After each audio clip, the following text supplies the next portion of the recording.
Bom, gente, olá, tudo bem? Hoje no podcast da Carlos Marinho Convida, vamos falar sobre dicas de investimento no exterior. E para debater o tema, convidamos o especialista no mercado financeiro, Leonardo Jaguaribe, e o doutor Vitor Hugo Lopes, especialista em direito empresarial e imobiliário. Antes de iniciar o nosso podcast, vamos falar um pouquinho dos patrocinadores, que é a Carlos Marinho, contabilidade especializada para a área de saúde, Maxi Digital, certificados digitais para pessoa física e jurídica, e a Maxi Corretora de Seguros, patrimoniais, previdência privada e seguro-saúde. Bom, Leonardo, quer se apresentar para o nosso público te conhecer? Antes de tudo, muito obrigado aqui pelo convite, Carlos, Vitor. É uma satisfação enorme poder falar com vocês. Meu nome é Leonardo Jaguaribe, eu tenho 12 anos de mercado financeiro, tenho 2 especializações, MBAs em mercado financeiro especificamente, ações stock picking, e vai ser um prazer inenarrável aqui poder falar um pouco mais do meu mercado para vocês. Poxa, muito obrigado. Vitor Hugo. Carlos, agradeço o convite também. Hoje eu estou aqui mais para aprender do que falar. Pô, somos dois, hein? Então, o Leonardo é um expert aí no mercado financeiro e vou poder complementar alguns assuntos aqui quando for falar de tributo ou a parte jurídica. Não tenho tanta experiência que nem o Leonardo, mas eu já tenho um know-how significante aí também nessa parte de investimentos no exterior. Poxa, que legal. Bom, eu vou começar um pouquinho aqui com o Leonardo, fazendo assim umas perguntas que eu acho relevante até para o público que está nos acompanhando, entender um pouquinho mais desse tema que a gente vai tratar, né? Leonardo, quais são as maneiras de se investir no exterior? Bom, temos hoje várias formas, da mais simples à mais complexa. Lembrando que quanto mais complexa for essa forma, você tem mais riscos, mas também tem forma de você se expor diretamente ao exterior. Então, a primeira coisa interessante falar, a base do investimento, é que o investimento ele deve ser feito ao longo do tempo. Então, a minha metodologia é uma metodologia tradicional, que é a metodologia chamada Buy and Hold. É basicamente você comprar os melhores ativos e ir investindo ao longo do tempo, por longos períodos de tempo. E essa é a metodologia correta. Então, com base nisso, nós temos os caminhos mais simples, com exposições que você consegue fazer dentro do Brasil ou consegue fazendo os seus investimentos diretamente lá fora. A principal hoje aqui no Brasil é você investir em ativos dolarizados na Bolsa Brasileira. Temos 2 formas principais. A primeira são empresas brasileiras que têm a sua receita exposta ao mercado externo. Grande parte disso são as commodities. Então hoje os principais carros-chefes desse mercado é a Vale e a Petrobras, porque são commodities e acaba que elas ficam expostas ao preço dolarizado do ambiente externo. Outra empresa também que tem uma exposição de mais de 60% da sua receita para fora é a WEG, que é uma empresa que ela trabalha com motores elétricos, bem nesse segmento, e ela exporta mais do que deixa os produtos aqui no Brasil. Então isso é uma forma que indiretamente você expõe o seu capital investindo nessas empresas. O segundo nível que a gente tem hoje são as famosas BDRs, que é um método que você compra um certificado, um título de exposição indireta em empresas no exterior. Essas BDRs você também consegue comprar no Brasil e você consegue comprar esses certificados que a gente chama de não patrocinados. Elas não são emitidas pela empresa lá fora, como por exemplo a Google, a Apple, a Amazon, mas ela é emitida por um intermediário, como a BlackRock, esse tipo de empresa. Essa é uma forma que você consegue comprar uma empresa, dolarizar a sua carteira, tendo um espelho dessa valorização com essas empresas, só que você não está investindo diretamente.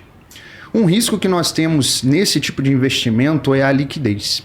Então, esse é um mercado que ele tem menos liquidez do que você investir nesse terceiro passo, que é o mais apropriado para aquelas pessoas que investem há mais tempo. Desculpa, quando você fala que não tem liquidez, significa que é um investimento assim de longo prazo? A liquidez quer dizer com quantidade de negociações ao longo do tempo. Então, quando a gente pega, vamos dar um exemplo para ficar fácil, pegamos o carro Corolla, né? Sim. O Corolla é um carro líquido, então você compra e vende com grande facilidade, porque tem muito carro no mercado e as pessoas gostam do carro. Gostam do carro, isso. Então é um mercado muito líquido. Agora a gente pega carros mais, como os carros franceses ou os carros chineses, eles têm uma dificuldade maior de comercialização. Então a mesma coisa serve para as BDRs. São poucas pessoas que se interessam nesse mercado. Então quando você vai negociar nesse mercado, tem menos liquidez, tem menos gente interessada. Exatamente. Entendi. E o mercado mais líquido que diretamente você consegue se expor hoje é o mercado externo. Então hoje você consegue, por meio do Brasil, e existem corretoras como a própria Avenue, né, que um dos donos é o Roberto Lee, que é um dos donos da Clear aqui também, e você investe diretamente no exterior. Ou seja, você pega o seu real, transforma em dólar e investe diretamente nas maiores bolsas do mundo. Essa é que a gente diz em relação aos especialistas que são as melhores formas, só que isso tem um custo, tem um risco de conhecimento, porque você tem o custo de enviar essa remessa para o exterior, desse dinheiro ser transformado em dólar e ir lá para fora, e além disso, essa gestão desse recurso no exterior. Então esses são os níveis de complexidade que a gente consegue hoje dolarizar nosso capital. Entendi. Então, o interessado em fazer um investimento no exterior, ele precisa buscar uma corretora ou um profissional especializado nesse segmento para que ele faça isso com segurança. Com certeza. É isso? Então, isso é legal, hein? Né?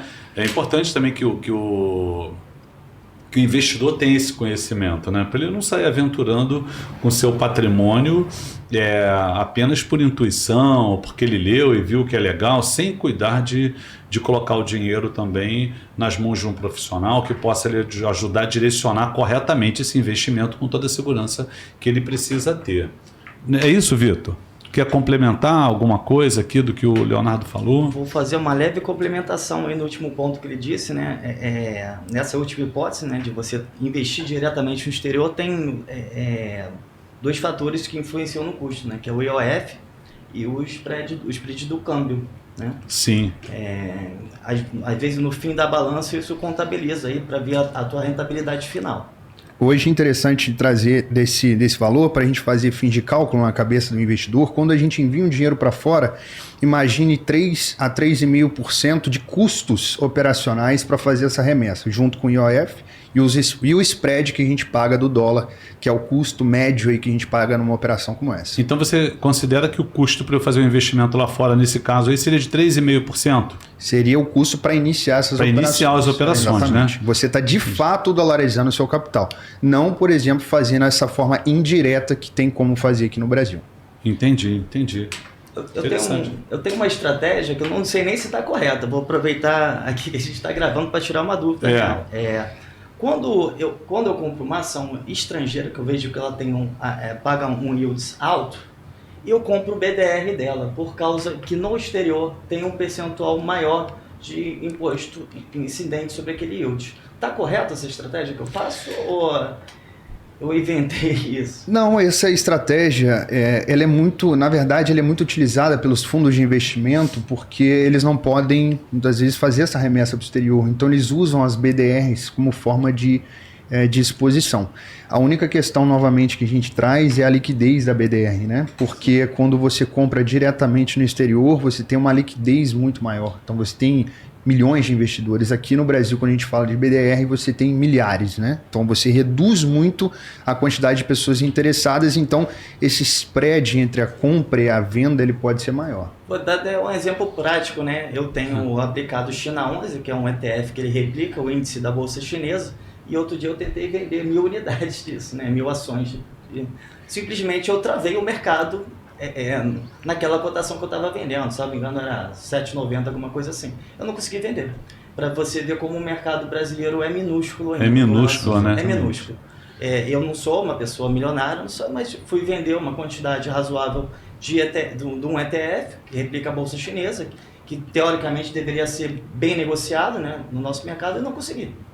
Eu travei o preço. Esse ponto interessante que você trouxe dos ETFs, né, que eles estão incorporados podemos dizer assim, similar às BDRs, temos os ETFs, que são fundos de gestão passiva. Então, como pauta disso e para trazer uma complexidade técnica, existe um livro chamado O Investidor de Bom Senso, de um cara chamado John C. Bogle. Esse cara comprovou por A mais B que o investidor tradicional, investindo diretamente em ETFs, ele tende a ter uma rentabilidade líquida maior do que se ele investir em fundos de gestão ativa. Por quê? Porque o custo operacional de você investir num ETF, no Brasil hoje a gente tem vários. O próprio BOVA11 é uma forma de você investir no índice Bovespa, mas sem se expor diretamente a todos os ativos do Ibovespa. Temos o IVVB11, que é o S&P 500 dolarizado. E a mesma coisa do China 11, que também é uma forma de dolarizar o capital, que você está exposto a um índice chamado MX, que é um índice global, e com isso você dolariza a sua carteira direcionando os seus investimentos para as empresas chinesas. A taxa de administração dos ETFs normalmente é 1 a 1,5%. Ou até menos. Até menos. Hoje, por exemplo, do IVVB11 gira em torno de 0,24% ao ano. Quando você aplica num fundo direto, você paga mais ou menos 2% de taxa de administração, mais 20% de performance em cima do benchmark. Exatamente. Correto? E que eles falam que é o famoso 2/1, ou 2/20, né? Então, você paga a gestão ativa daquele gestor, né? Entendi.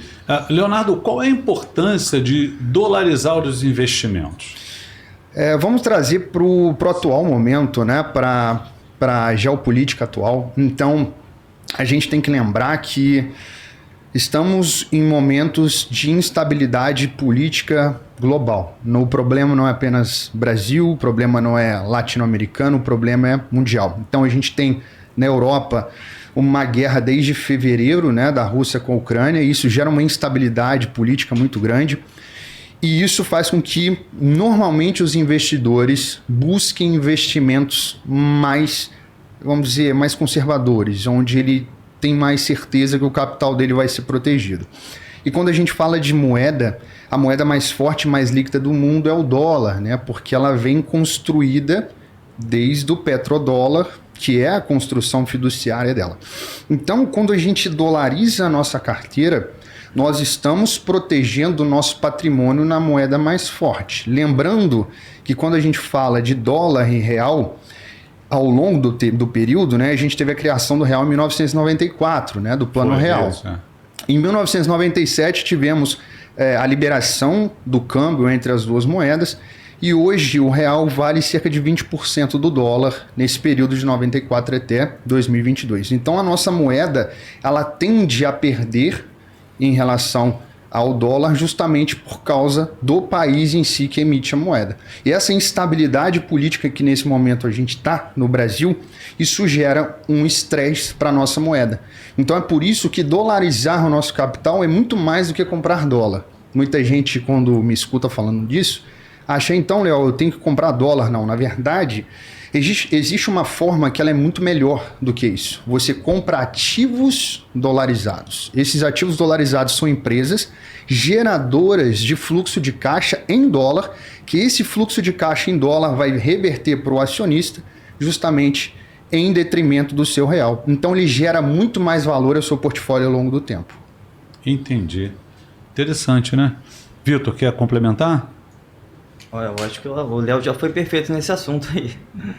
Macroeconomia é com ele. E isso fica bem claro na cabeça da gente, né? Você, vou pegar meu dinheiro e vou comprar dólar, mas você não está investindo em dólar, você apenas está transformando a sua moeda em dólar. Exatamente. Não é isso? Exatamente. Então, quando você investe, transforma realmente em dólar e faz o investimento em dólar, é diferente, porque você está sendo remunerado em dólar. Exatamente. E não em reais. Né? Agora, é uma perda muito grande, né? Quando você fez deu essa explicação agora, que desde 94 até agora, a nossa moeda hoje representa 20% do dólar, né? Nesse período todo. Quer dizer, uma perda de 80% é muita coisa. Muita coisa. Isso em relação ao que a gente fala, né? Agora pensando no sentido contrário, aquela pessoa que dolarizou a carteira dela em detrimento do viés que a gente chama que é o viés de home bias ou viés doméstico, que acredita que a única forma de investir é investindo no seu próprio país, né? em relação aos seus negócios que são domésticos. Mas quando a gente dolariza, a gente não só ganha com a performance do dólar em relação ao real, mas quando a gente fala de Estados Unidos. Estados Unidos é muito mais acessível para o empreendedor. É muito mais fácil o empreendedor lá ter acesso à mão de obra mais qualificada, a ele ter negócios que geram mais valor, a parcerias próximas que geram mais valor para o seu business. A globalização. Então, quando a gente olha para isso, a gente precisa investir nessas empresas que elas têm essa tendência à globalização. Dá um exemplo rápido aqui quando a gente fala de Apple. A cabeça da Apple fica em Cupertino, né? Lá em São Francisco, na região ali que é o famoso Vale do Silício. Aí é pensado os próximos passos da Apple. Ali está sendo desenvolvido o produto. Só que olha interessante, onde é desenvolvido esse produto? Ele é desenvolvido aqui, mas ele é criado primeiramente lá em Taiwan, lá na Taiwan Semicondutores, que hoje é a maior fábrica de semicondutores do mundo.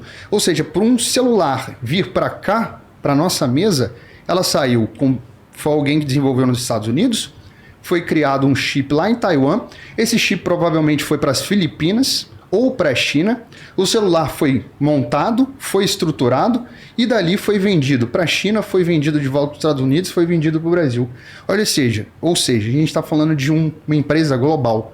Então ele aproveita toda essa escala para justamente poder vender para mais gente e isso gera mais valor para a empresa. Tomara que o Brasil entre nessa também, mas tá difícil, hein? Agora vai ficar mais difícil ainda, né? E aí, Vitor?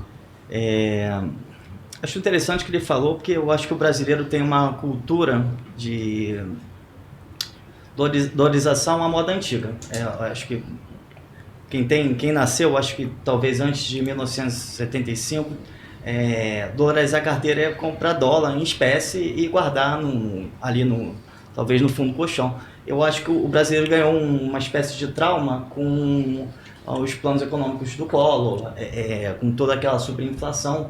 E aquela época você praticamente não tinha outro jeito senão comprar dólar. Você tinha que se proteger a qualquer custo da moeda. Era a inflação voando.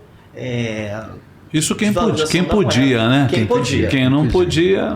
Então a pessoa corria para dois segmentos. Ou ela comprava imóvel ou ela trocava dólar em espécie e guardava esse espécie em dólar em casa.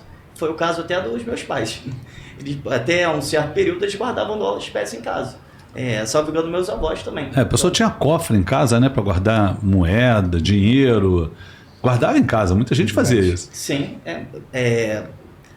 Para a pessoa que tem menos de 30 não vai se recordar disso, mas acho que quem tem mais de 30 já pegou essa época, vivenciou isso, viu o desespero que era, né? Você comprar um saco de feijão a, sei lá, 50 mil cruzados, sabe? Aquele bloco de nota para você comprar dinheiro. É o que vive aí alguns países da América Latina hoje, né? E hoje o acesso a um investimento exterior, ele eu falo por mim, eu tenho 12 anos de mercado, sou um menino ainda comparado aí ao pessoal mais velho, gestores de fundo, mas quando eu comecei, por exemplo, era praticamente inviável para o varejo investir diretamente no exterior. Você tinha que fazer remessa online, abrir uma conta no exterior, tinha uma dificuldade enorme, meses e meses para talvez alguém ter uma boa vontade para você abrir. E hoje existem esses canais que, vamos dizer assim, eles democratizaram o investimento, que faz com que a população, vamos dizer, de agora, ela tenha uma possibilidade maior de proteger o seu capital. Porque antes de querer ganhar, a gente precisa proteger, né? Não adianta a gente querer ganhar, mas sem saber aquela estrutura básica, igual um time de futebol. Não adianta você botar 11 atacantes que você vai tomar gol. Você precisa de um excelente goleiro, uma excelente zaga, um excelente meio de campo para aí você fazer. Então, o que eu vejo da construção dos investimentos é isso. Que muitos, acredito aqui que podem estar escutando isso, investem em imóveis, possuem negócios, mas quer diversificar o seu capital. Então, é mais uma forma, não quer dizer que é a única, mas é mais uma forma dele proteger o capital dele.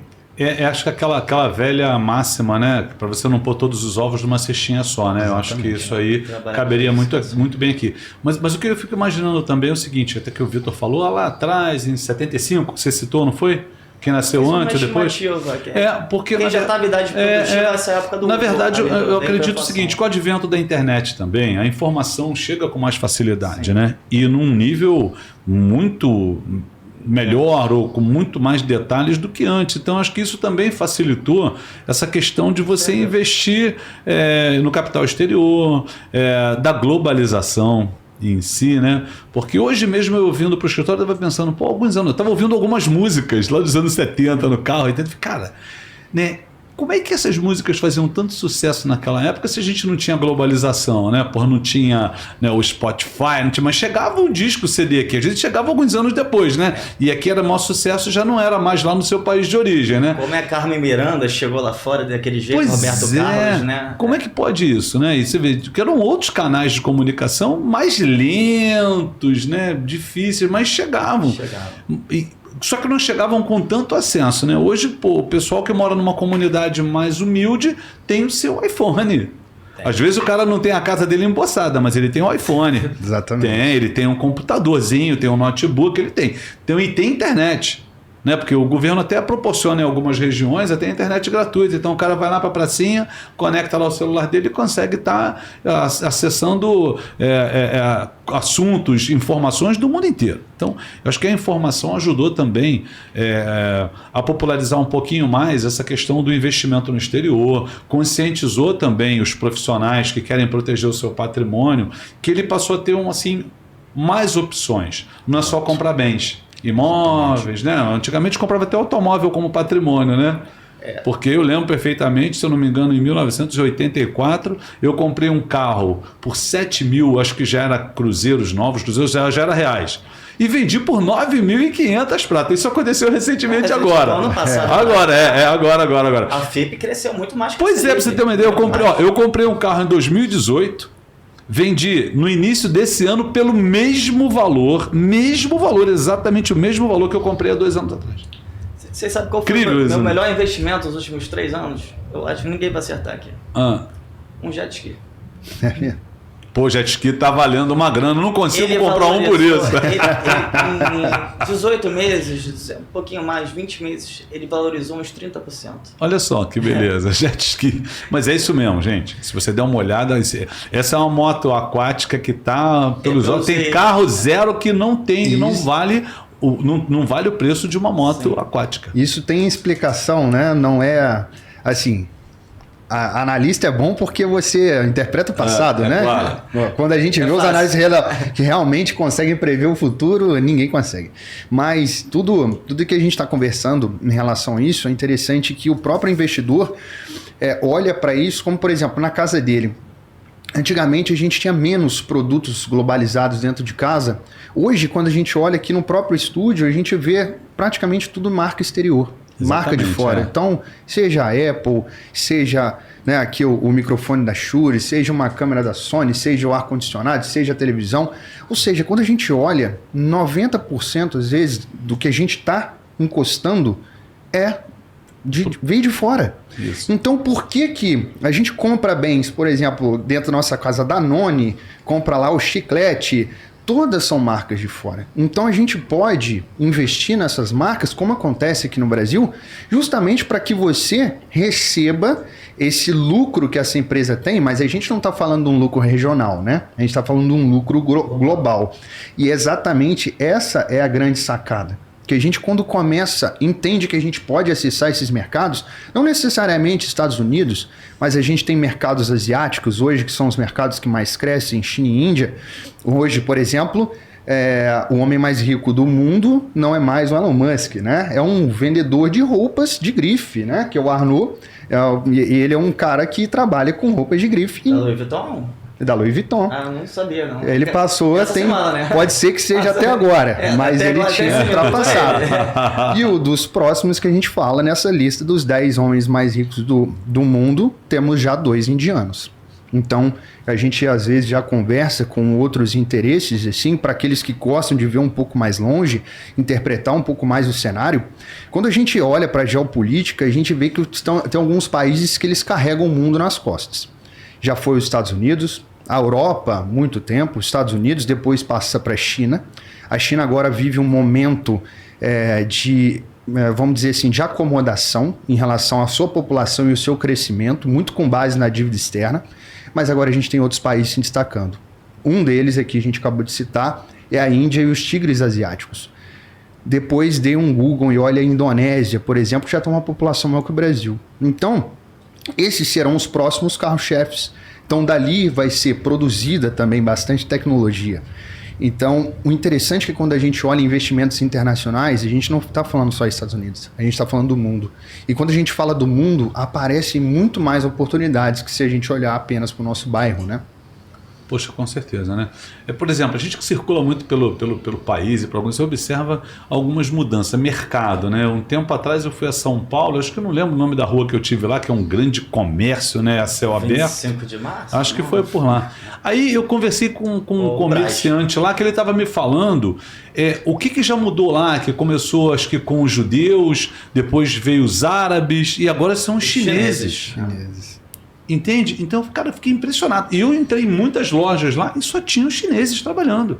Claro, brasileiro nunca era o cabeça, né? A maioria estavam lá de vendedor, de outra coisa, né? Incrível, né? Eu costumo falar isso. O chinês que era o pasteleiro, né, há 10 anos atrás, hoje em dia ele é dono da pastelaria e talvez ainda do prédio. Até do prédio. É do prédio que então, eu soube aqui no centro do Rio, eu soube recentemente, tem uma semana, né? Que onde era o prédio daquela Caixa Econômica na Rio Branco, aqui no centro, próximo da Cinelândia, foi comprado o prédio inteiro por uma empresa chinesa, que eles vão montar uma loja enorme ali, agora uma loja de departamentos, como se fosse realmente um shopping de andares e tudo, e como o prédio é muito antigo, ele tem que ser tombado, de produtos chineses, que vai, com certeza, né, invadir a cidade. Se você der uma olhada, você encontra os chineses em tudo quanto é lugar do país, né? Eles estão realmente ocupando o mundo. Isso tem a ver com a globalização, né? Sendo eles teriam dificuldade também em montar o seu negócio aqui. Lá atrás você falou, Leonardo, um pouquinho, eu acho que você comentou sobre a questão da burocracia e tudo mais, do mercado difícil. Eu sou contador, né? Você imagina, né? A gente, para manter uma empresa de contabilidade atendendo aqui quase 1.000 clientes, pessoas jurídicas e físicas, é muito complicado ainda abrir uma empresa aqui. É muito complicado. Por vários motivos, né? Nós temos aqui, não vou saber de cabeça, teria que fazer uma pesquisa antes. Quantos municípios tem? Cada município tem uma legislação própria. Entendeu? E com base nisso, é atribuído o encargo tributário, né, que é o ISS, tem fixo, 2%, 3%, 1,5%, 0,5%, a loucura total. Aí você vai para os estados. Cada estado tem uma alíquota aí diferente, alguns são iguais na questão do ICMS. Aí tem que analisar vários convênios, que cada um tem o seu convênio diferente, tem produto que entra e sai, que tributa, não tributa, é isento. Aquela loucura. Aí você vai para o tributo federal. Aí você tem empresas no lucro real, no lucro presumido normal, no lucro presumido hospitalar, e aí vai embora. Pô, isso é uma loucura total, entendeu? E realmente uma empresa estrangeira, quando chega aqui, que encontra um cenário como esse, é do cara querer correr embora daqui rápido, porque isso é uma doideira, meu. Bota na conta os alvarás municipais, né? Que cada cidade tem uma peculiaridade. Então, ainda tem as exigências e a vigilância sanitária. Bombeiros, vigilância. Pô, vigilância sanitária, que é uma coisa de doido. Pô, você para tirar a vigilância sanitária, tem município que só te concede a licença quando ele visitar a tua empresa. E tem empresa que tem 10 anos aqui que só tem um protocolo. Os caras nunca foram lá, pô. Você tem que entrar com uma petição pedindo para ser fiscalizado. Tem Niterói, noção? Saber que ele mora em Niterói. Niterói é assim. Não, eu sou de Niterói também, né? Então, é assim lá. É uma loucura, cara, para você conseguir uma licença. Entendeu? Eu tive que sair daqui para Cabo Frio para tentar conseguir uma licença de uma cliente que meu colaborador não conseguiu. Eu fui lá tentar procurar, só tem um fiscal e só vai lá uma vez por semana meu expediente, que é o médico da cidade. Pode uma coisa dessa? Não, sinceramente, pode isso? Como é que essa cidade vai para frente? Não vai, cara. Como é? Porque o cara vai para... Inclusive, olha só, isso é interesse da prefeitura de arrecadar mais, né? O cara não consegue a licença da vigilância, ele não consegue muitas vezes faturar, tributar, não consegue recolher o excesso, porque eu te falo da vigilância, mas isso aí tem a ver com o alvará também, porque é o mesmo esquema. Se às vezes para ter um alvará é uma dificuldade. E eu, assim, quero dizer da dificuldade que a gente encontra, porra, de passar por esse tipo de situação. Diz o contribuinte chega aqui, eu quero legalizar uma empresa, pô, mas eu quero para faturar rapidamente. 30 dias, dependendo da situação, pode chegar a 60. Hoje até melhorou um pouquinho, né? Porque hoje você consegue dar entrada no contrato social na junta comercial aqui, ele já sai com CNPJ. Pelo menos o CNPJ você já tem, que é o CPF da empresa. Aí você vai chegar agora para outros órgãos, né? Vai para o órgão, ou se for advogado OAB, médico CRM, contador CRC, você vai tirar o registro da sua empresa, vai fazer vigilância sanitária, vai dar entrada no alvará, quando deveria ser num único local. Se eu der entrada no meu contrato social, por ali eu já deveria ter o CNPJ e o alvará e a vigilância sanitária no mínimo. O conselho regional de cada instituição, quando a empresa for de serviços profissionais, eu vou lá com aquela documentação e dou entrada. Mas deveria ser, não hoje, ainda bem que até o CNPJ já sai junto, porque antes não saía. Você tinha que tirar o contrato, preparar um processo, dar entrada na Receita Federal, esperar para sair aquele CNPJ. Quando sair o CNPJ, aí você dá sequência no processo. Era bem demorado, mas ainda é demorado. Para mim isso tinha que ser coisa para o mesmo dia, no máximo no dia seguinte.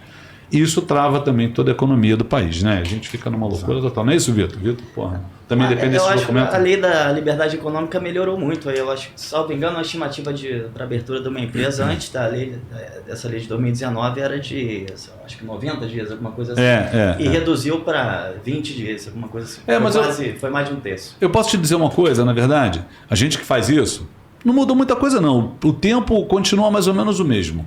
Um processo que agilizou, você sabe que para vigilância sanitária, quando dá entrada, porra, sabe lá Deus quando é que você vai conseguir. Nem os 90 dias às vezes consegue, passa disso. Mas o que consegue rápido, né? Hoje? O CNPJ, a prefeitura, como ela resolveu faturar, ela te dá o alvará e não te dá licença da vigilância. Então ela te dá o alvará para você tirar a nota e pagar o tributo, mas a vigilância vai quando der. Então outros processos ficam pendentes. Uma empresa da área de saúde, ela depende de um documento chamado CNES, que é o Cadastro Nacional de Estabelecimento de Saúde, e ela só consegue esse depois que tem a vigilância. Então se ela não tem vigilância, ela fica travada nesse processo. Então continua ainda. Eu acho que o que puxou a estatística deles foi o fato de que a maioria das empresas são simples nacional, né? O portal.gov ele acabou integralizando ali a documentação e eu acho que puxou bem para baixo a estatística. Eu acho que aconteceu isso. Não, então, eu digo que o processo inteiro, ele até melhorou uma parte dele, mas tem uma que não mudou nada. Eles devem estar contabilizando sim só a expedição do CNPJ. Entendi. Liberou a matrícula. Leonardo, a gente está falando de investimento no exterior, né? Como é que funciona a tributação desses investimentos?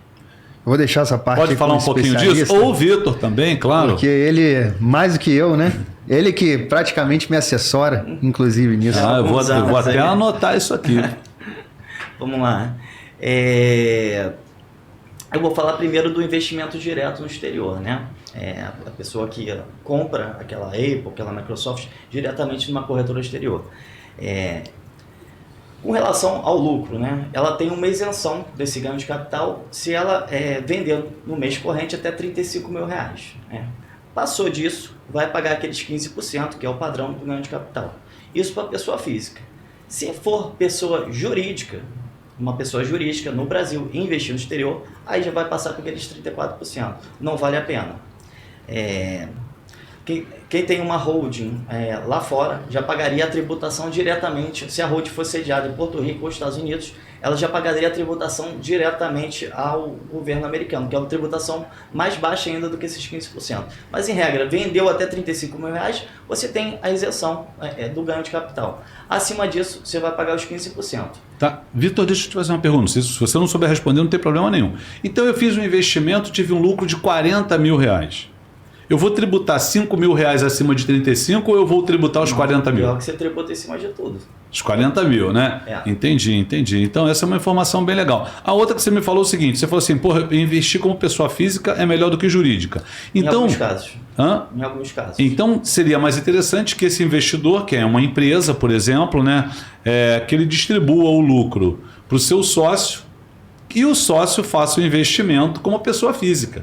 Exato. Que aí fica mais interessante ainda, né?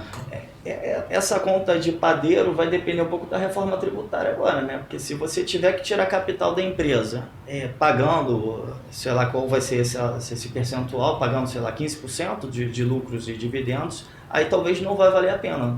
Talvez vai valer a pena deixar na tua empresa e investir por ela. Mas no momento, em regra, é melhor você ter a tua gestão de patrimônio em investimentos, seja ação ou renda fixa na pessoa física, para pagar só 15% de ganho de capital e ter esses benefícios da isenção.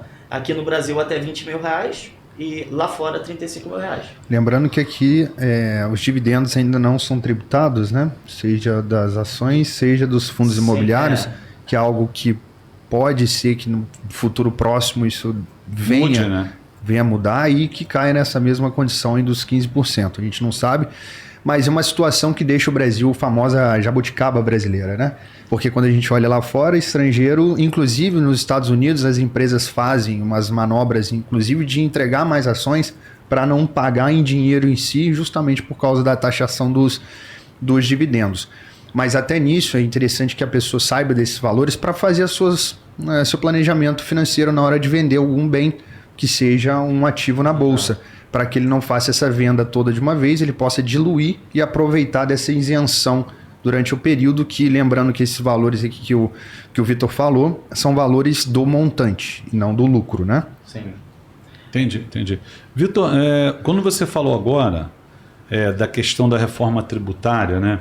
Essa coisa de tributar o lucro em 15%, o martelo não está batido ainda, né? Não está. Na proposta inicial um projeto. estava a tributação de lucro, que foi apresentada pelo governo ainda no Guedes, e foi retirada ali na relatoria, acho que salvo engano na CCJ.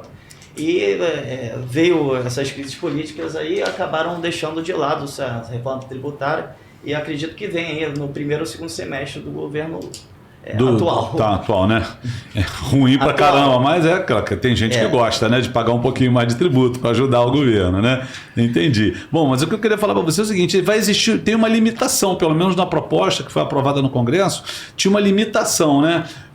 Empresas, se eu não me engano, no lucro presumido estavam isentas, no Simples Nacional também, tinham alguns critérios que eu não me recordo, agora eu li, mas esqueci. Era Simples Nacional e lucro presumido até aquele faturamento que te exclui do Simples, que é os 4,5 milhões. Acho que 4,5, exatamente, né? Então, esse enquadramento te isentaria de tirar lucro.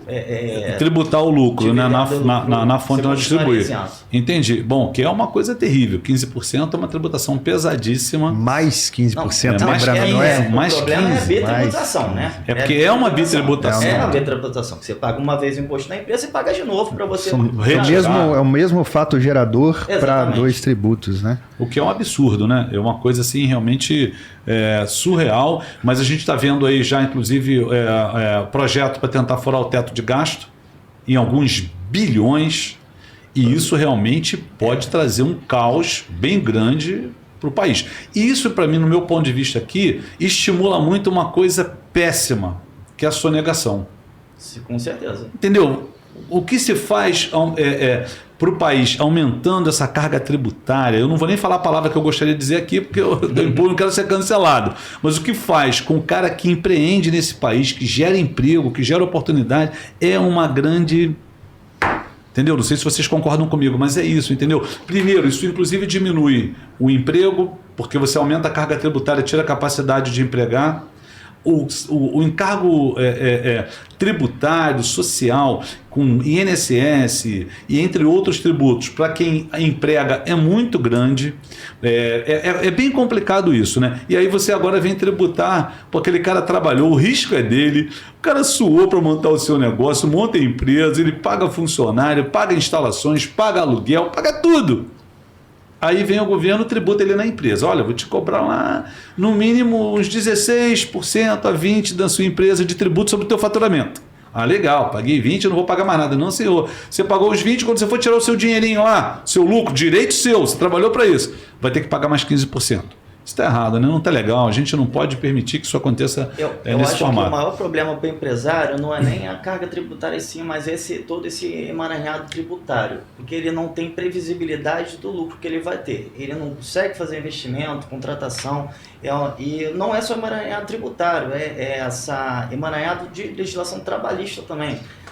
A gente teve uma reforma, agora estão querendo revogar essa reforma. Qual a previsibilidade do custo do teu negócio, da receita que você vai ter, da tua margem? Você não sabe, porque você não sabe qual vai ser a tributação do ano que vem, do ano seguinte, qual vai ser a legislação trabalhista daquele ano, do ano seguinte.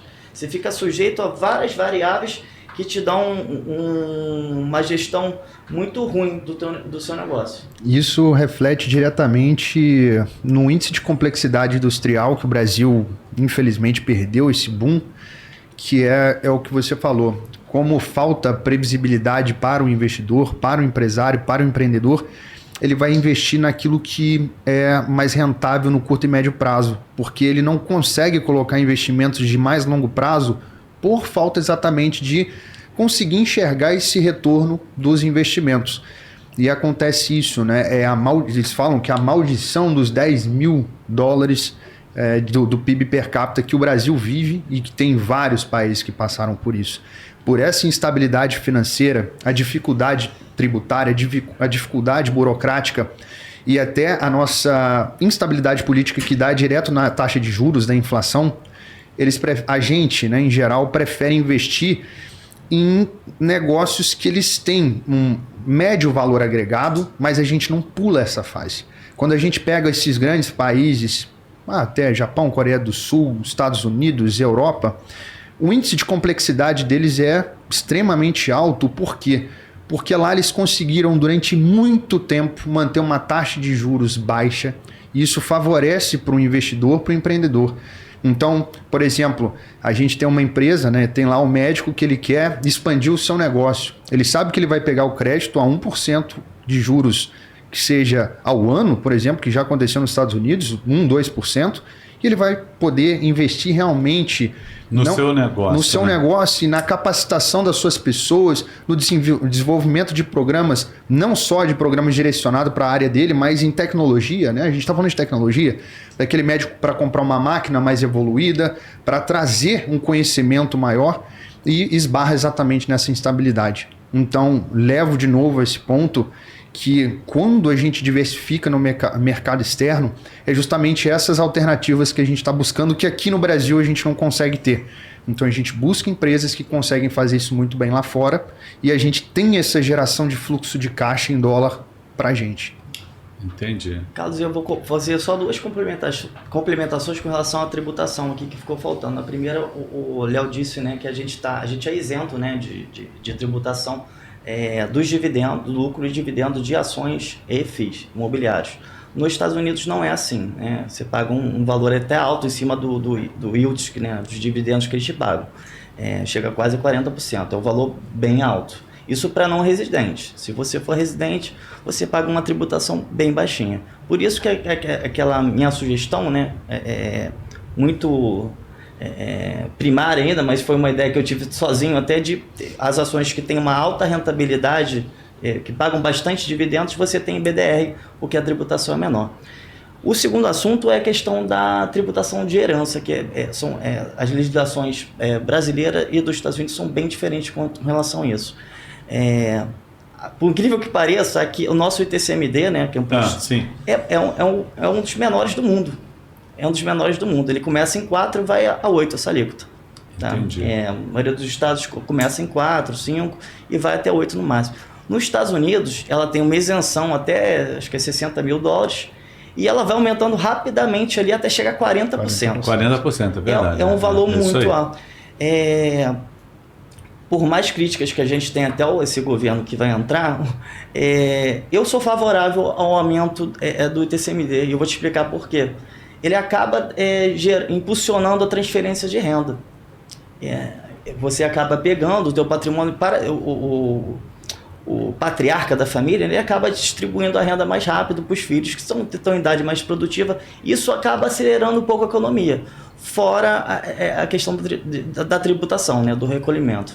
Entendi. Mas, Vitor, você não acha que o patriarca, o dono do patrimônio, independente de aumentar o ITDCM ou não, ele já poderia fazer esse projeto de fazer essa transferência desses bens, ou já criar uma holding, por exemplo, para colocar esses bens lá e fazer essa distribuição sem precisar passar por esse problema, mesmo que seja 4, 5, 6%? Você matou a charada aí, né? Isso é um assunto para mais 3 podcasts, mas o melhor planejamento tributário, em regra, é fazer uma holding patrimonial. Entende? Aí tem várias outras questões ali dentro da holding, mas que podem ser bem tratadas. Então, isso é que eu acho legal, né? Porque eu acho que você não precisa ser punido para você tomar uma ação. É tipo assim, vou te dar um chute para você andar. Não precisa, você pode andar sem levar um chute, né? Que o chute seria o aumento do tributo. Não precisa. Então você pode já tomar esse passo. Mas por que muita gente não faz isso? Porque o conhecimento não chega até ela. Ela às vezes até quer fazer, o que eu preciso fazer para pagar menos? Ela não sabe. Difundido. Então, através do estúdio aqui, da rádio, a gente tem tentado levar esses conhecimentos para os ouvintes daqui. Eu tenho certeza que a gente vai ter uma capilaridade muito grande. Muita gente vai estar escutando o que a gente está falando. E isso vai ajudar essas pessoas a entenderem um pouco mais que ela pode pagar menos tributo usando uma ação gerencial, patrimonial, consultando alguns especialistas para te ajudar nessa questão, inclusive, da sucessão patrimonial e tudo mais. Não só de bens, mas da sua empresa, uma série de questões que eu acho que são fundamentais para essa tomada de decisão. Eu acho que a gente não precisa assim ter um aumento de tributo para me impulsionar a tomar uma decisão. Eu posso fazer isso fazendo gestão, entendendo um pouco mais do meu negócio. Aí eu vou começar a tomar algumas decisões, não deixando que aquele momento de crise aconteça. Porque, morrer, você pode morrer a qualquer momento. Não precisa, você fica pensando, vou morrer quando estiver velhinho. Posso morrer hoje, passei mal hoje, já era. E aí o patrimônio, eu não transferi, não criei uma holding, não transferi os bens para não fiz nada disso. Aí minha família vai se ferrar aqui, pagando aqui. Que pode até parecer pouco aí, mas dependendo dos bens que se tem, ainda mais se forem bens imobilizados, né? Que você está com aquilo preso, não tem o dinheiro na hora, tem que se desfazer de imóvel para poder pagar. Não só o tributo, como contratar o advogado que vai cuidar de todo o inventário e tudo, é um problema muitas vezes. E demora muito tempo, às vezes, para você finalizar o inventário. E às vezes esses herdeiros, a meeira, não tem dinheiro, não tem liquidez, às vezes, para manter aquele patrimônio que ainda está, né, em posse da família, que não foi distribuído. E você vai, assim, depreciando, acabando com aquele patrimônio durante o processo de inventário. Sim. É terrível isso, né? Vou te falar em primeira mão, já que estão desengavetando aí os 2 projetos de lei que iriam aumentar o TCMD. Um eu acho que já vai para 17 e outro já vira patamar Europa e Estados Unidos, 40. Então você imagina, terrível, hein, gente? Você imagina Carlos, com um imóvel de R$1 milhão e ter que pagar 40% de TCMD. Imagina isso, 400 gente. mil reais, aí você bota mais 20, 30 mil para advogado, mais 5 mil para certidão, acabou o imóvel. 50% foi embora, né? Por isso que é importante esse tipo de informação que o Carlos está dando, o Vitor está dando aqui, que a gente dá, que é conhecimento, né? Por isso que muitos dizem o rico fica mais rico, mas é por acesso à informação. Esse tipo de informação, como a gente está entregando aqui, você está entregando, isso aqui agrega o valor, acende uma luz, fala, tem uma solução aqui. Então vai fazer com que a pessoa corra atrás. Então isso é a liberdade da pessoa. A gente entregar esse conhecimento, esse conteúdo de valor para transformar realmente a vida dela para melhor, né? Pois é. Mas tem muitas soluções, não é? É só esse profissional, esse interessado, procurar as pessoas certas. E aqui estão profissionais que podem te ajudar a encontrar uma solução para o seu negócio. Mas, Léo, me fala o seguinte, posso chamar você de Léo? Claro. Léo aqui porque já ficamos íntimos já. Com certeza. Entendi, Fala um pouquinho pra gente assim, como é que está o cenário atual da economia americana? Ótima pergunta. A gente está num momento, inclusive no dia de hoje, deixa eu só conferir o horário, daqui a 20 minutos já vai sair o resultado do FONC, né? Então vamos lá. A gente está passando por um momento que a gente precisa voltar em 2020. Em 2020 a gente teve uma pandemia gravíssima mundial que parte, né? A informação que a gente tem é que isso iniciou-se na China e aquilo se expandiu de uma forma completamente descontrolada, tomou o mundo e fez com que o mundo se guardasse dentro das suas residências. Como que os governos reagiram a isso? Porque essas pessoas não trabalhavam, a gente não gerava produção. Como eu vou sustentar essas pessoas em casa? Então a gente teve um assistencialismo muito grande no mundo todo. Seja nos Estados Unidos, seja no Brasil, seja na Europa. Isso aqui não foi patrimônio nosso, isso é patrimônio mundial. E quando a gente tem esse excesso de dinheiro na economia, que foi basicamente sustentado pelos governos, durante uma primeira fase, a gente teve esse dinheiro indo para poupanças. Por quê? Porque as pessoas não podiam sair de casa. E o que elas faziam? Elas recebiam aquele auxílio e guardavam, usava poucas coisas emergenciais, alguma compra para sobrevivência. Já numa segunda fase, começa-se a liberar novamente a economia a partir do momento que a gente tem as vacinas e as pessoas normalmente voltam ao mercado. Quando o mercado volta a se aquecer, as pessoas voltam a trabalhar e principalmente esse dinheiro vai para a economia, a gente tem uma grande trava, porque a produção não consegue acompanhar o consumo. As pessoas que estavam dentro de casa saíram para comprar, as pessoas saíram para viver. Só que nisso a gente teve diversas barreiras. A gente viu o preço do petróleo indo, inclusive o WTI a negativo, primeira vez na vida, o contrato do WTI, o petróleo explodindo de valor. Nem na guerra do Iraque aconteceu isso. Os semicondutores explodindo de valor. E o que aconteceu então com esse excesso de moeda? Inflação. Então a inflação que não tinha até então nos Estados Unidos, tinha 40 anos que não tinha uma inflação tão alta, consome a população. Inflação é perda de poder de compra. Então o que você compra, por isso que a gente estava falando de carro, né? Que o carro se valorizou, mas na verdade não foi o carro que valorizou. Nós ficamos mais pobres. Quando a gente olha um carro, por exemplo, né? O meu carro valia X. Beleza, vendi. Mas você vai ter que comprar outro. E às vezes esse outro está muito mais caro. Então essa perda do poder de compra foi o que abalou todos os países. E aí trago, né, uma realidade. O Brasil foi o primeiro grande país, que a gente fala entre os G20, a manobrar a sua parte fiscal e principalmente a parte monetária, aumentar a sua curva de juros. Então isso inicialmente foi visto com maus olhos, mas foi o remédio amargo para a gente controlar a nossa inflação. Quando a gente olha a nossa inflação hoje, ela está abaixo do patamar europeu. Por quê? Por causa da inflação, estava alta. Os juros, o que eu faço? Quando eu aumento os juros, eu tiro dinheiro de circulação, eu tiro crédito. As pessoas não vão buscar crédito porque o crédito está caro. Então isso faz com que as pessoas comprem menos. Eu compro menos, eu enxugo o dinheiro do mercado. Só que o que aconteceu nos outros locais? Os Estados Unidos agora começa a reagir. E os Estados Unidos passou por 2 trimestres em recessão, que é a famosa recessão técnica. Agora teve uma recuperação e agora a gente está vendo um provável aumento de juros menor do que a gente estava esperando há 2, 3 meses atrás. Qual é a vantagem disso? Que quando eu subo menos os juros, eu trago liquidez para o mercado. Eu trago novamente apetite para o risco. Então, isso faz com que as pessoas voltem a buscar crédito e automaticamente volta a movimentar a economia. Então, cenário atual, nós temos um problema gravíssimo na Europa, é o problema de um conflito que, por enquanto, está, vamos dizer assim, regionalizado, mas a gente não sabe até que fase que isso vai. A gente tem um problema gravíssimo na região asiática, que é o problema da China com Taiwan. Ali é um problema muito grave, que a gente ainda é uma bomba a ser explodida futuramente. A gente tem um problema grave com a Turquia e Grécia, agora, inclusive o Erdogan ameaçando a Grécia. E dentro desse contexto todo, a instabilidade social no Irã, na China, aqui no Brasil, nos Estados Unidos. Então, toda essa carga, né? Quando a gente tem uma inflação global, isso é estudado. Inclusive, amanhã eu vou fazer uma live com o Alexandre Versignazzi, que é um dos maiores especialistas em crise do Brasil. Ele estudou a fundo isso, ele escreveu um livro chamado Crash. Fica aqui também a dica para o pessoal.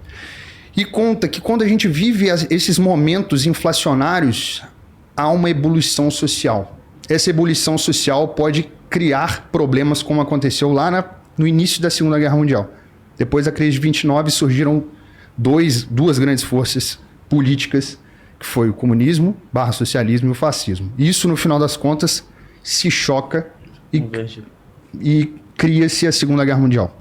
O que eu quero dizer é que esse momento de instabilidade é para as pessoas tomarem cuidado, porque tem gente que quer ser muito ousado. Nossa, é agora, eu vou investir tudo em renda variável porque está tudo barato. Calma.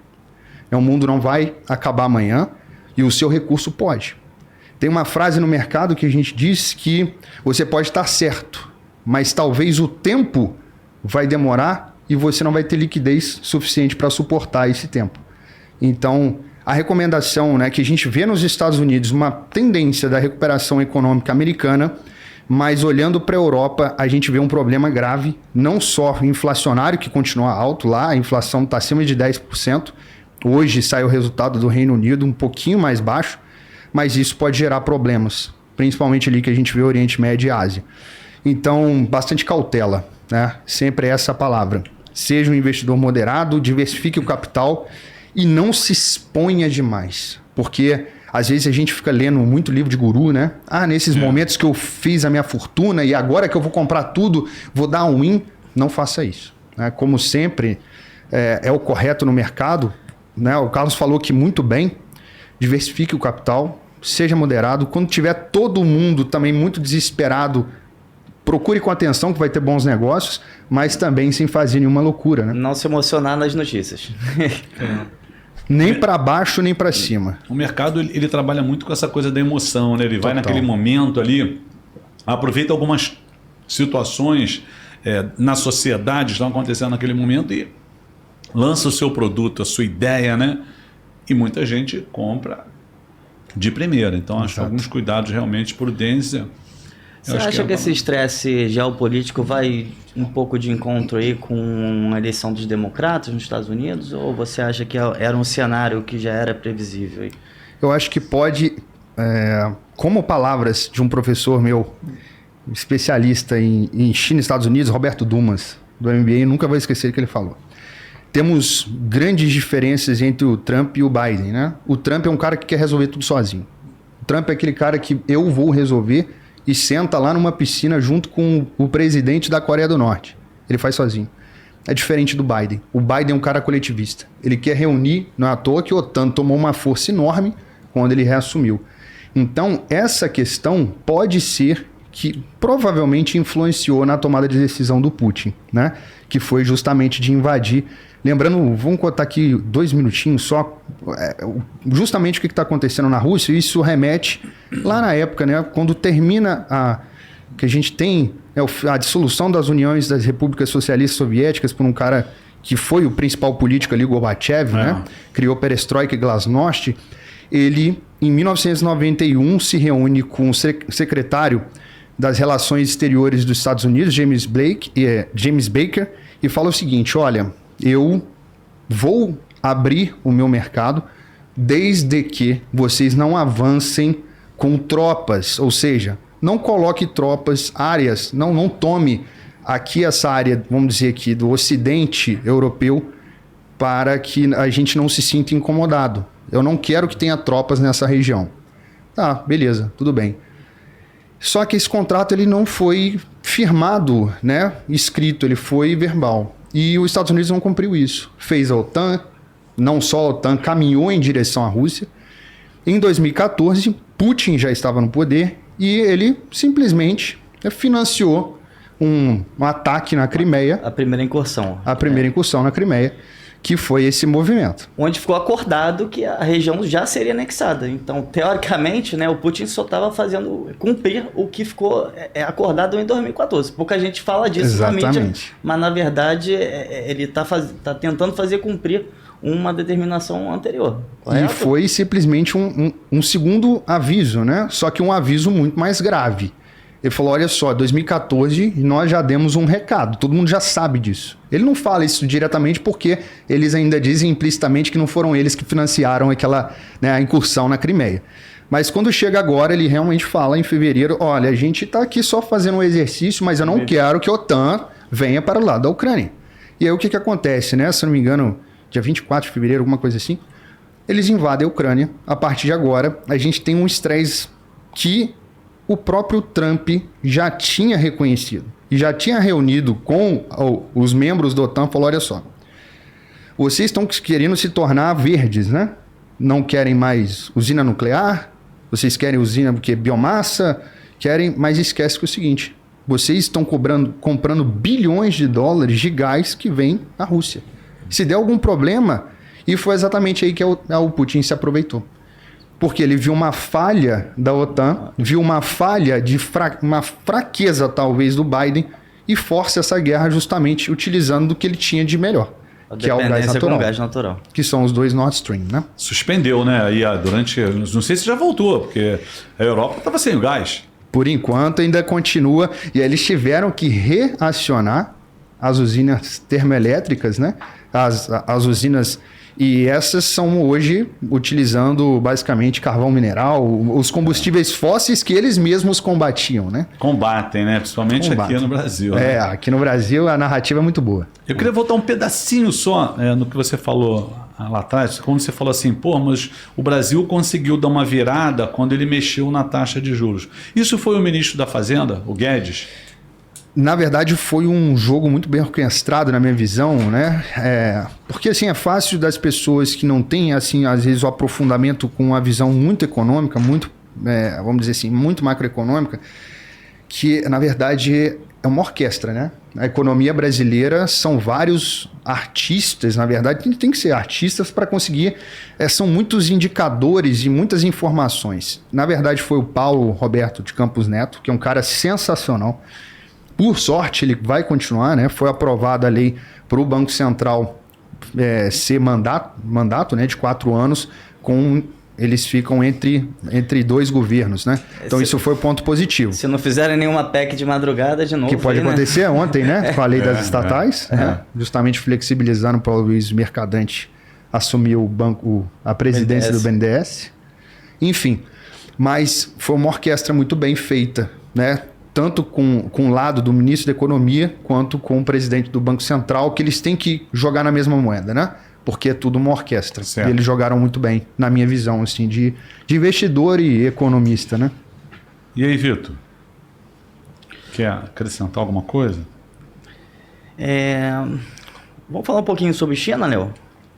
Vamos. Eu já ia perguntar sobre isso, mas depois de você, claro. Porque o Léo, eu sei que poucas pessoas aí têm um entendimento tão grande de China como o Léo, que é difícil a pessoa pegar para estudar isso, que é um mercado um pouco confuso, são muitas variáveis, né? Mas eu sei que você tem uma pegada asiática aí. Qual é a sua previsão aí para o mercado chinês? O que está acontecendo agora aí? Por que essa queda tão grande aí? Recuperou um pouco? O que você vê para os próximos anos? Pô, excelente pergunta.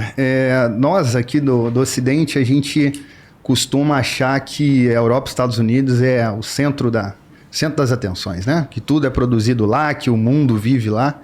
Mas a gente vai viver uma nova etapa, né? Lembrando que a China, vamos falar um pouquinho sobre China, quando a gente retoma aí as grandes navegações, vamos só lembrar desse ponto que o português, ele estava tentando dar a volta, não era para chegar no Brasil. Estava tentando chegar onde? Na China. Na China e na Índia. Na Ásia. Na Ásia, né? Que é o famoso caminho das Índias, as especiarias asiáticas. E tinham cortado, né, o acesso pelo Oriente Médio, que o nome não é só de médio de estar no meio, mas de ser um mediador entre a Ásia e a Europa. E a China, ela é uma civilização extremamente antiga. Então a gente fala de construções chinesas de mais de 2.000 anos antes de Cristo, como a gente pode falar a própria muralha da China, né? Que foi uma construção que é maior que a do Brasil, somente se a gente for falar em territorial, né? Em extensão territorial. Beleza. E aí a China, então, ela sempre teve uma população muito grande, e ela, a partir da primeira revolução industrial, a gente tem a China perdendo um poder muito grande, porque para de ser manufatura e passa a ser fabril, né, indústria. E primeira e segunda revolução industrial, a China vai literalmente para o barro. E a China precisa se recuperar. E aí temos diversas óticas para olhar para a China, seja padrão monetário, que ela adota a prata em vez do ouro, mas enfim. A gente chega então no período de 1947 a 49. A gente tem a Revolução Comunista Chinesa, né, com Mao Tse-tung, Mao Tse-tung, são várias as formas de falar desse cara. O mandarim tá em dia. Oi? Tá em dia, seu mandarim.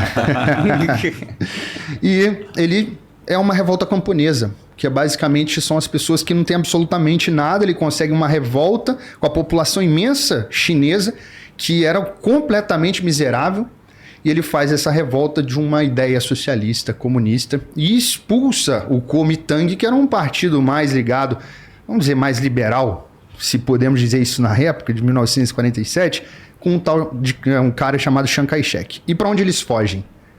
Para Taiwan. Então, o que é hoje chamado da China capitalista foi quando Chiang Kai-shek foge com o seu partido, né, Kuomintang, para a ilha de Taiwan, que é a famosa ilha de Formosa. Ela fica ali a 40, 50 quilômetros da China. E isso começa a surgir os problemas que a gente vê hoje entre Taiwan e China, né? E outro ponto, antes disso a gente teve a Guerra do Ópio. Então a Guerra do Ópio foi uma imposição basicamente do Império inglês para a China continuar consumindo o ópio, porque o ópio era altamente lucrativo, mas destruiu. 25% dos chineses eram viciados em ópio. Só para algumas informações para a gente entender o que é China.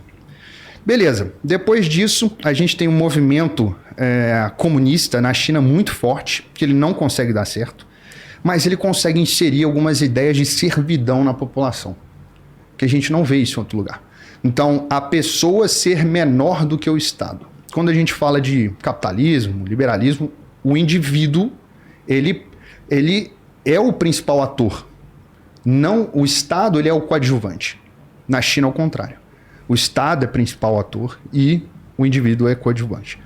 E aí chega um cara chamado Deng Xiaoping, em 1987, e vendo tudo aquilo, lembrando que em 1987 a gente já está perto aí da dissolução da União das Repúblicas Socialistas Soviéticas, e ele começa a se aproximar novamente do Ocidente.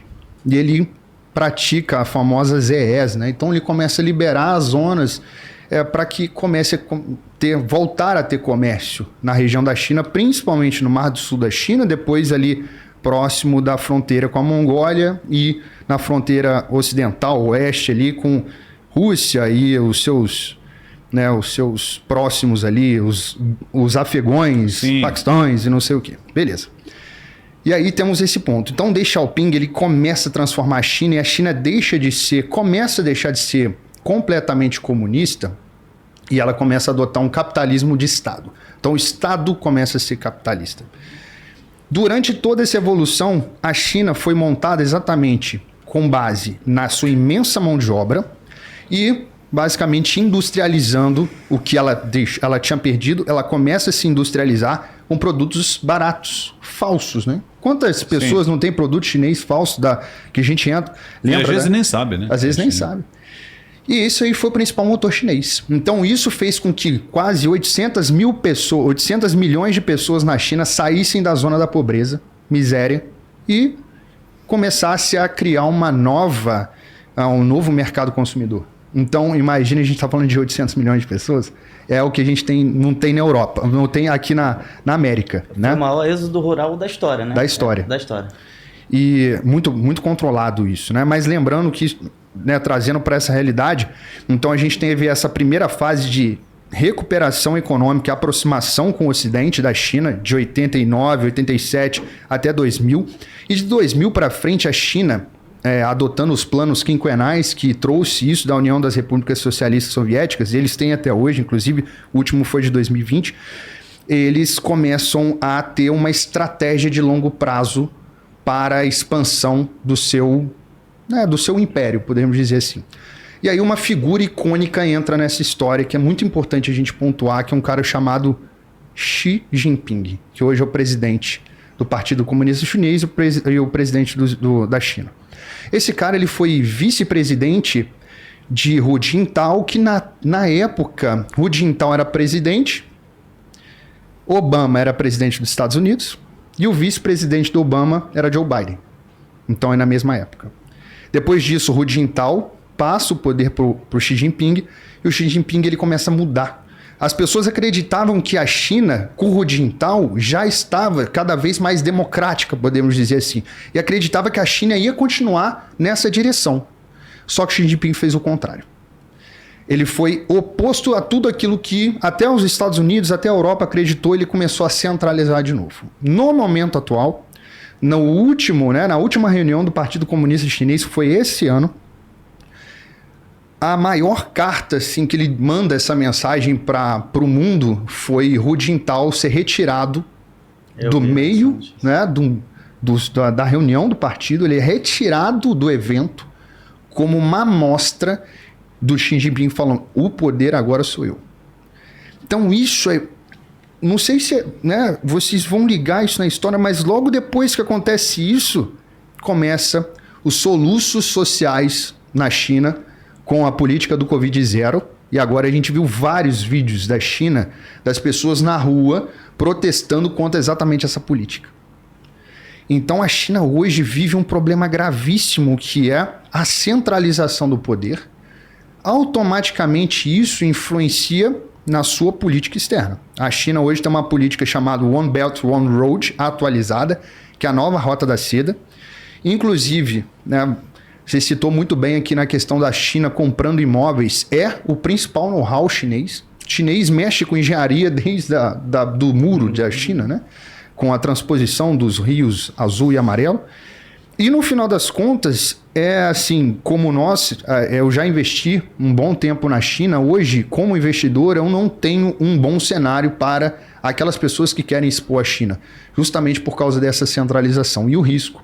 Porque a China agora começa a se aproximar de uma situação de controle populacional, que isso é um sinal. Qual o sinal disso? Porque quando eu quero controlar minha população, tem vários vieses. Um deles é o poder aumentar, talvez, a taxação em cima da população, porque a produção deles está muito menor. E segundo, um possível conflito com a sua China capitalista ali, que seria Taiwan. Então, nesse cenário extremamente complexo, quando a gente olha, a gente tem que entender que a China hoje ainda continua o maior motor econômico. Então, se a China hoje freia, o mundo freia. E isso indiretamente impacta em duas empresas aqui no Brasil, né? É importante falar. Que é a Vale e a Petrobras. Então, tudo está ligado hoje.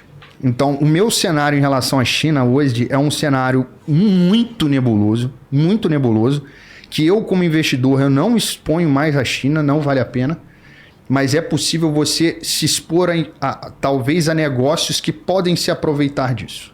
E existem hoje negócios que podem se aproveitar desse movimento, que são, por exemplo, as concorrentes de empresas que estão ali dentro, ou em Taiwan, por exemplo, a Taiwan Semicondutores, como a ASML, que é uma das concorrentes dela. Interessante. Entendeu? Então a gente olha esse cenário geopolítico e vê quais seriam as empresas que poderiam se beneficiar de toda dessa instabilidade que a China está trazendo.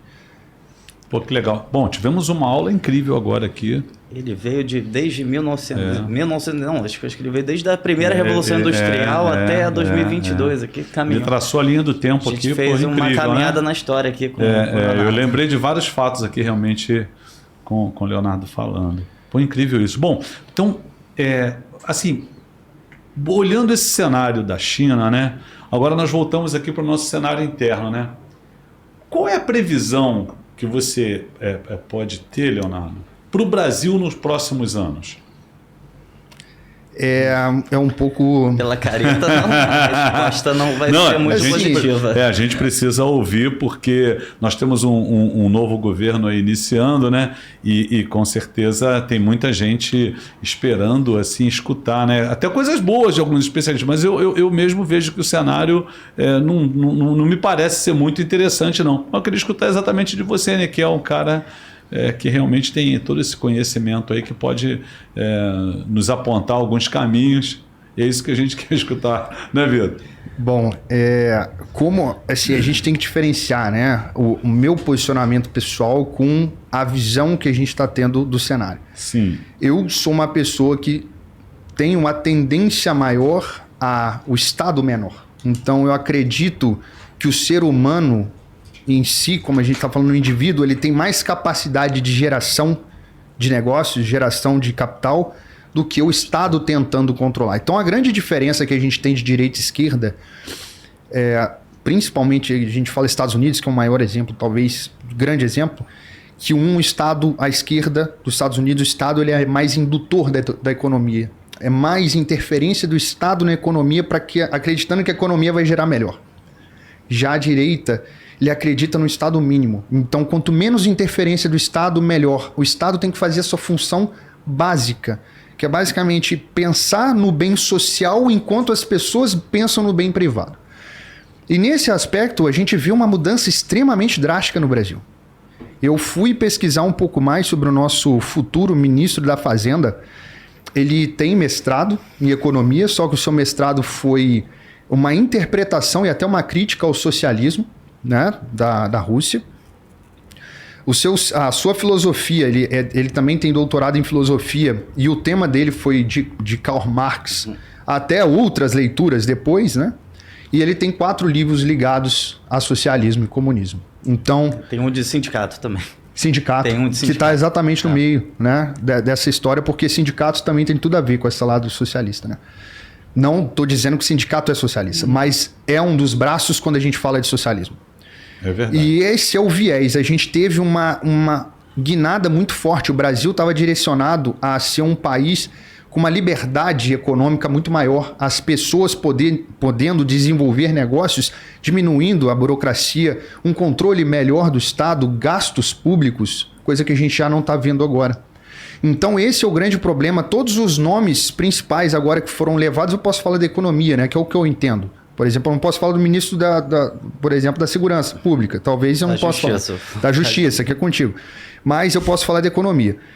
A nomeação do Aloysio Mercadante para o BNDES é assustador, porque ele é ligado a ideais socialistas e comunistas também. E quando a gente fala disso, a gente está falando do BNDES, é o principal banco nacional de desenvolvimento das empresas, ou seja, é subsídio de crédito.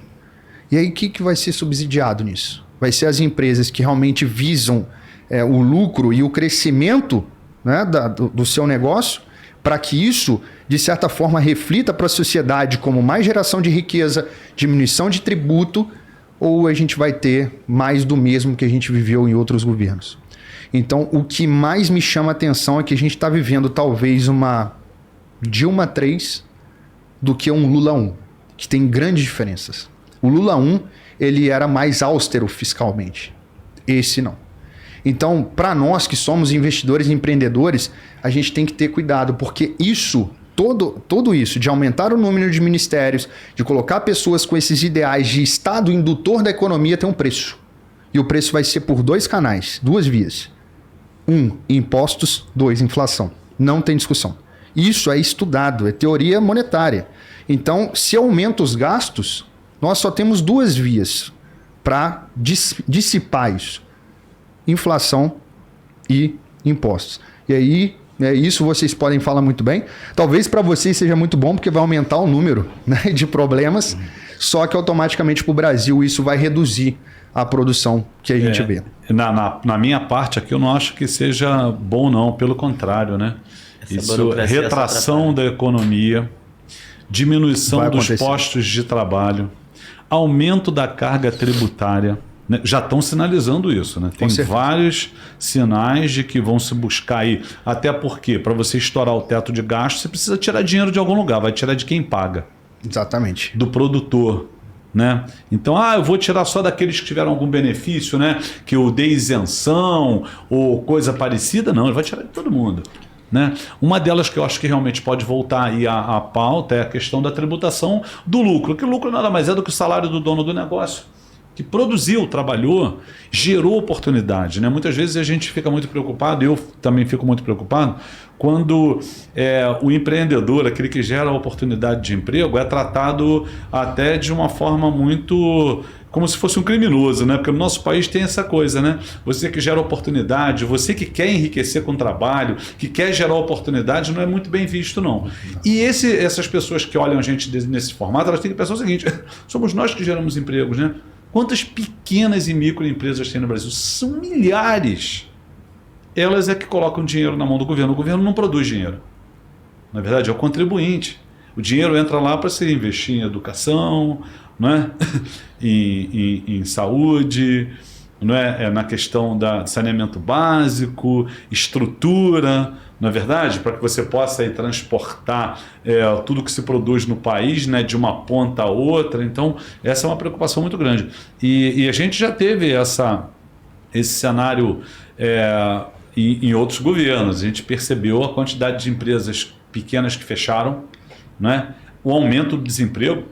No governo anterior ao último que está saindo agora, nós iniciamos aí o governo que está encerrando agora com 14 milhões de desempregados, gente pra caramba, né? A gente sabe disso, e eu tenho assim uma preocupação muito grande que esse cenário vá se repetir agora, entende? Então é uma coisa que já não está muito bom, né?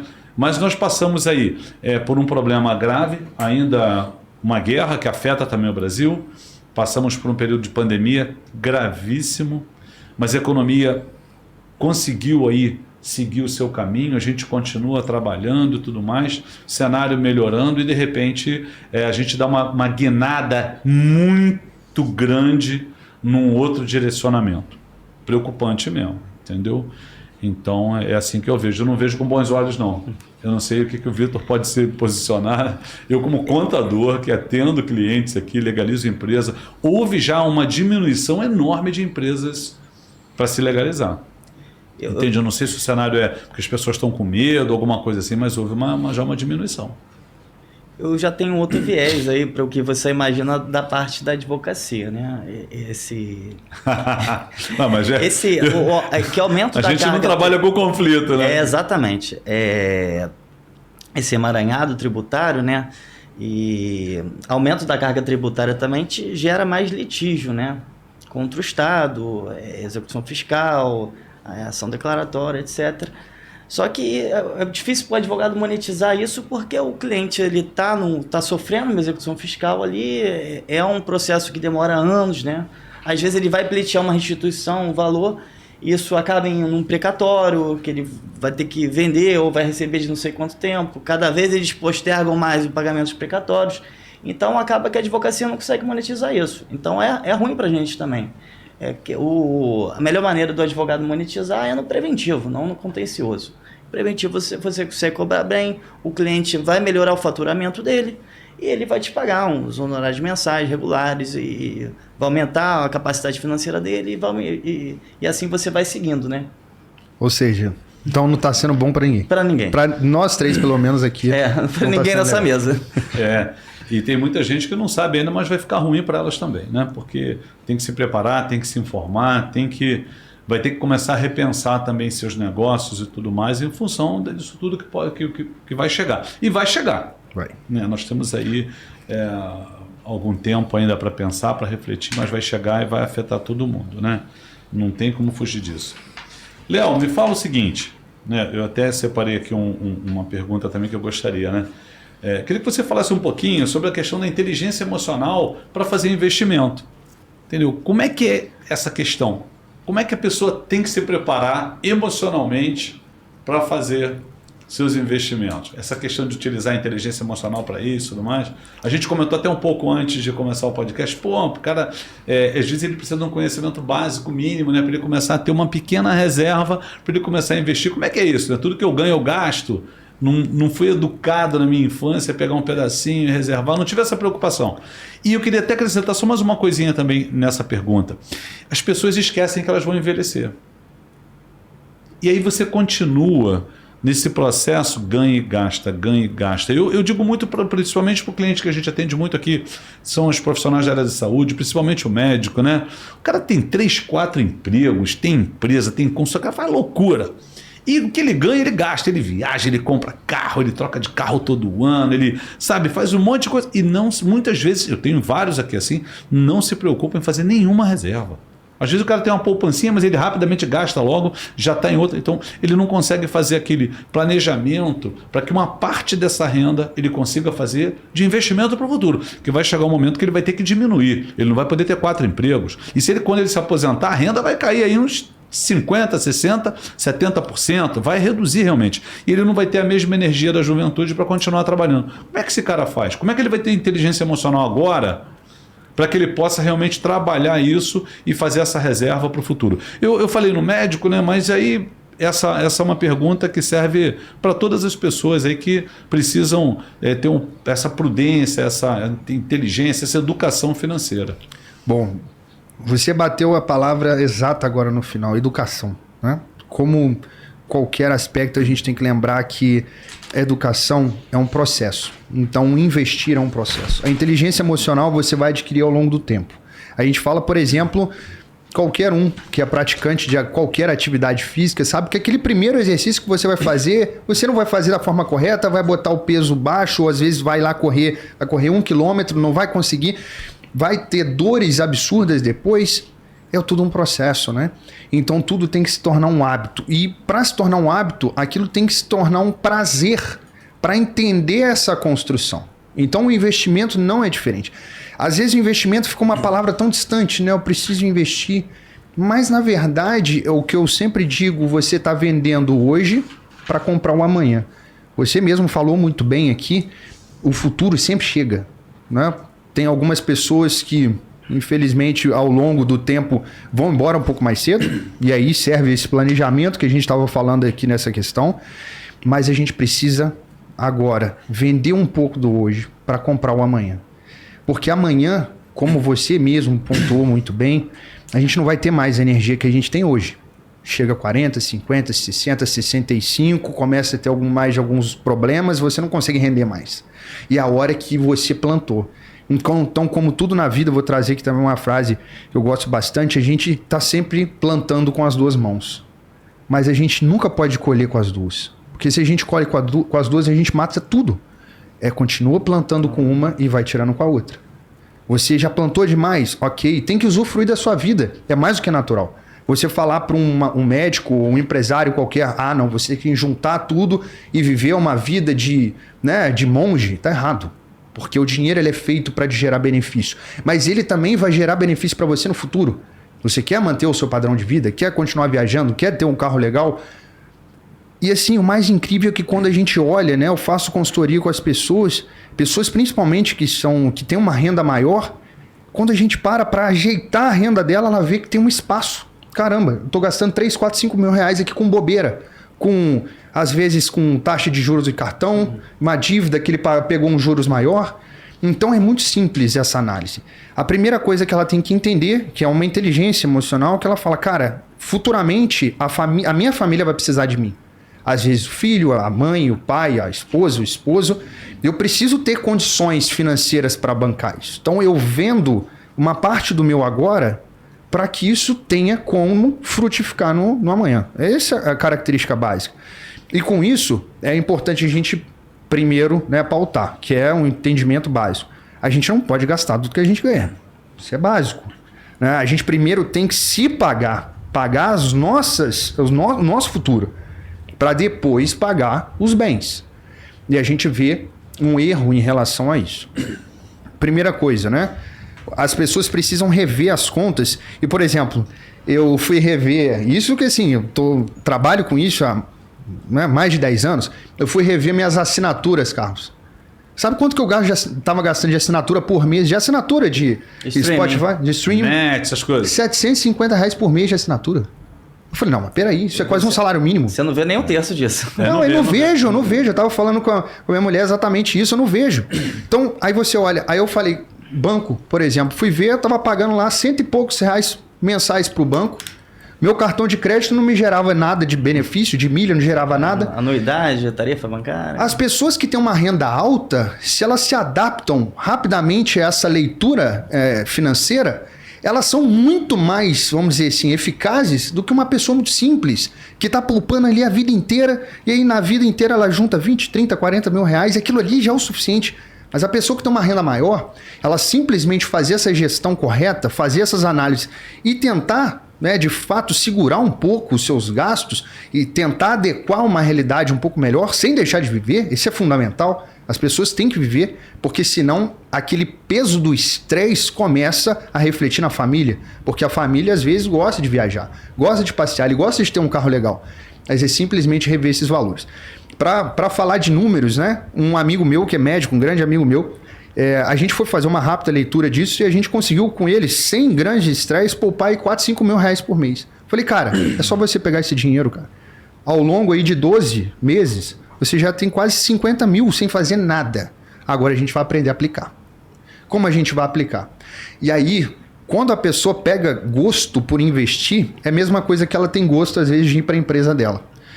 E eu gosto muito de trazer, sim, esse amigo meu que é médico, por exemplo, hoje ele gosta mais de analisar as empresas que são do setor de medicina. Você pode falar um pouquinho desse exemplo aqui? Como é que foi a locação dele para o público do Carlos? É legal, podemos trazer ele aqui para falar um pouquinho disso. Podemos, é claro. Amigos meus, por exemplo, eu tenho amigos dentistas também que eu já ajudei a fazer isso, porque é o seguinte, para a pessoa que tem uma renda mais alta, que consegue poupar ali 3, 4, 5 mil reais por mês, ela não precisa de buscar muito risco para investir. Simplesmente hoje, por exemplo, a gente tem uma taxa de juros alta. Da pessoa atrelar esse investimento a um CDB básico para a sua reserva de emergência. Vamos trazer essa explicação técnica. A reserva de emergência, principalmente para aquelas pessoas que trabalham no setor privado e são funcionárias ou até um empreendedor, ela precisa deixar uma reserva de 6 a 12 meses. Por que isso? Mas por que, Léo? Porque se ela for mandada embora, para ela conseguir sustentar o padrão de vida dela, ou um pouco mais baixo, ao longo do tempo até conseguir o próximo emprego. É para isso que serve. Ah, não, mas para mim 3 meses de salário dá. Dá para você? Você tem certeza? Se acontecer, você vai pagar o preço? Então o preço é seu. Se para você 3 salários dão, ok, mas não esqueça que você vai ter 3 meses só para se der problema. No caso do médico empresário, seria essa conta também, 6 meses de funcionamento da empresa. Então, é a tua sugestão de alocação de capital de emergência. Não da empresa, seria do custo mensal daquela pessoa. Vamos supor que aquela pessoa tem um custo mensal de 15 mil reais por mês. Né? Ela tem que ter no mínimo 60 mil reais guardado. Sim. Vamos botar, se ela tem 15, a gente está colocando 4. Se a gente coloca 90 mil reais que ela teria numa reserva de liquidez. Para que serve esse dinheiro? Não é só para isso. Então, vou contar um caso que aconteceu comigo. Né? O meu pai, ele teve um problema de saúde. A gente estava vendo se ia ter que desdobrar numa cirurgia cardíaca. A gente sabe que uma cirurgia, o médico sabe tanto quanto eu. E ele não tinha plano de saúde. Quanto que você paga numa cirurgia cardíaca hoje? Então, pela minha reserva, eu tinha condições de bancar isso. Imagina uma pessoa que não tem. Vai fazer? Vai ficar na fila do SUS, às vezes, esperando o pai morrer? Então, é para isso que serve o dinheiro. O dinheiro serve naquele momento que você precisa, você saca aquilo ali, independente do que vai acontecer. Esse é o primeiro passo. Depois, você vai para os investimentos, para a diversificação. Aí, com certeza, tem pessoas especializadas em comprar imóvel, a pessoa compra terreno, constrói. Mas lembro, até nisso, né, é importante a diversificação. Então, essa diversificação a gente faz em diversos níveis de risco. O risco mais baixo que a gente tem são as rendas fixas, os CDBs, os LCIs, os LCAs e os títulos públicos. Um segundo nível são os fundos. Então, a gente tem os fundos de gestão ativa, que é aqueles fundos da XP que as pessoas investem e tal. Sim. E tem o fundo imobiliário, que para as pessoas que começam a entrar no mercado de renda variável é mais fácil, porque as pessoas já conseguem enxergar isso, porque às vezes já tem um imóvel, fala, opa, fundo imobiliário eu entendo. Vou investir nesse de shopping aqui, porque eu gosto de shopping, de tijolo é mais fácil de ver, né? E um terceiro nível você tem os investimentos nas ações. E as ações a gente tem várias características das ações e vários níveis de risco. Um risco mais baixo, que aí a gente chega no ponto que você perguntou aqui da previdência. Para a gente construir patrimônio, uma coisa é a gente manter o patrimônio, outra coisa é construir patrimônio. Para a gente manter o patrimônio é renda fixa. Né? A gente tem ali título público, CDBs, LCI, é para você manter o seu patrimônio, para que você não perca para a inflação. Então você vai estar ali sempre buscando um pouquinho a mais, mas não é uma coisa que vai deixar alguém, né, realmente rico por causa disso. Rico que eu digo assim, que mude o padrão de vida dela. Sim. Já os investimentos em ações e, por exemplo, fundos imobiliários, elas são geradoras de renda. Então, da mesma forma que você está trabalhando, que gera renda, um fundo imobiliário vai gerar uma renda, que vem a renda oriunda lá dos aluguéis. As ações, vou citar aqui a principal delas, é ações do setor elétrico. Então, o setor elétrico, por ter uma previsibilidade que a gente estava conversando, que são poucas as empresas no Brasil que conseguem ter previsibilidade, a principal delas é o setor elétrico, porque elas ganham contratos de concessões longos, 30, 35 anos. Esses contratos normalmente estão vinculados ao IPCA, né? É a inflação. Então, não sofre muito com a variação do câmbio. Exatamente. E se a gente for olhar hoje, essas empresas do setor elétrico, elas têm uma volatilidade muito menor, mas entregando renda passiva. Hoje temos de 12% a 15% ao ano, que é um investimento muito mais conservador dentro da bolsa. Que é muito mais alto que um aluguel de um imóvel, que normalmente está pagando aí 0,5%. Quanto está pagando, mais ou menos? Não chega a 1% mais aluguel, muito difícil. E fora isso, nós estamos vivendo assim um êxodo, né? As pessoas estão trabalhando de home office. O centro do Rio, há pouco tempo atrás, a Associação Brasileira de Administração de Imóveis estava publicando que chegamos a quase 50% de imóveis comerciais vazios. Ociosos, principalmente. Ociosos, né? Ociosos. Então, é assustador isso também, né? Mas eu queria te fazer uma pergunta, aproveitar esse gancho aí, quando você falou do setor elétrico. Eu lembro que no governo anterior a esse que está encerrando, teve um período que suspenderam a atualização das tarifas de energia elétrica. Exatamente. Então o governo ele tem na mão essa decisão. Então, o investidor, o cara que investe, né, em empresas do setor elétrico, em ações e tudo mais, ele sofre também o risco de ter um governo né, intervir na questão do aumento da tarifa, né, em função, inclusive, de demanda, manter a tarifa lá embaixo e, com isso, prejudicar o teu investimento. Aconteceu na Dilma, né? Eu não queria falar o nome não, mas foi exatamente isso. Não é impessoal. Mas isso aí é verdade, é por isso que o tema principal hoje da live, né, que aqui a nossa reunião que a gente está fazendo, é justamente investimento no exterior. Isso. É que é a forma hoje de você proteger desses riscos brasileiros, os riscos domésticos. E aí, com certeza, muita gente está olhando, né? Não precisa ser, não, esse cara é X, é Y, ele votou em Y ou B, ele está pensando no patrimônio dele. Como eu posso proteger meu patrimônio de talvez uma instabilidade que às vezes até eu não previa? E a melhor forma, hoje eu ainda acho que é justamente dolarizando esses ativos, como a gente conversou.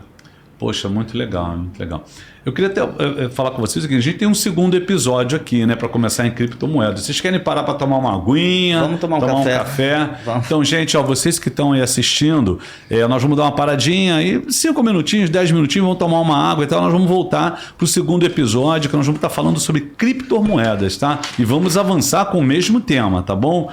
Que é investimentos no exterior. Léo, foi demais esse primeiro episódio, hein? Gostei, né, Vitor? Foi bom pra caramba, bicho. Vambora aqui. Eu vou assistir algumas vezes aqui para eu poder gravar um pouco mais aquilo que você falou, porque realmente... Entregou bastante aqui pra gente. Nossa, cara, isso aqui, para quem tá assistindo, isso é uma pós-graduação em investimento, hein? Você vai aprender coisas aqui incríveis. Gostei pra caramba. Muito legal. Tamo junto. Daqui a pouquinho nós estamos de volta.